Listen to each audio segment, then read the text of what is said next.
യുവതിയുടെ മാല മോഷ്ടിച്ച കേസിൽ പ്രതികളുമായി പോലീസ് തെളിവെടുപ്പ്. സ്കൂട്ടറിൽ സഞ്ചരിക്കുകയായിരുന്ന യുവതിയുടെ മാല മോഷ്ടിച്ച കേസിലാണ് തെളിവെടുപ്പ് നടത്തിയത്. അന്തർജില്ലാ മോഷണ സംഘത്തിലെ പ്രതികളുമായി കൊട്ടിയം പോലീസാണ് തെളിവെടുപ്പ് നടത്തിയത്. സ്കൂട്ടറിൽ സഞ്ചരിക്കുകയായിരുന്ന യുവതിയുടെ മാല കവർന്ന കേസിലെ പ്രതികളുമായാണ് കൊട്ടിയം പോലീസ് തെളിവെടുപ്പ് നടത്തിയത്.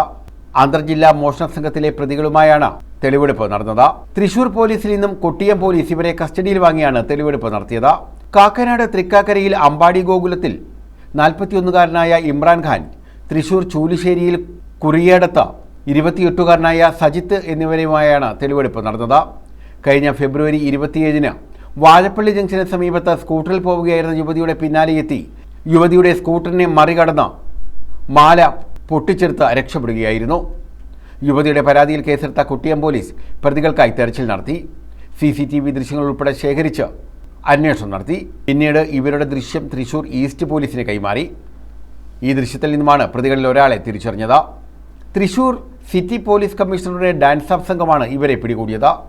മോഷ്ടിച്ച ആഡംബര ബൈക്കിലാണ് വിവിധ ജില്ലകളിൽ സഞ്ചരിച്ച് മോഷണം നടത്തിയിരുന്നത്. കൊല്ലം ജില്ലയിൽ കൊട്ടിയം, അഞ്ചാലുമൂട് എന്നിവിടങ്ങളിൽ മോഷണം നടത്തിയ പ്രതികൾ ആലപ്പുഴ ജില്ലയിലെ ചെങ്ങന്നൂരിലും സമാനമായ രീതിയിൽ മോഷണം നടത്തിയിരുന്നു. മുൻപും സമാന കേസുകളിൽ ജയിൽ ശിക്ഷ അനുഭവിച്ചവരാണ് പ്രതികളെന്ന് പോലീസ് പറഞ്ഞു. കൊട്ടിയം SHO അജിത്തിന്റെ നേതൃത്വത്തിലുള്ള പോലീസ് സംഘമാണ് പ്രതികളെ കസ്റ്റഡിയിൽ വാങ്ങി തെളിവെടുപ്പ് നടത്തിയത്. ന്യൂസ് ബ്യൂറോ, കൊല്ലം.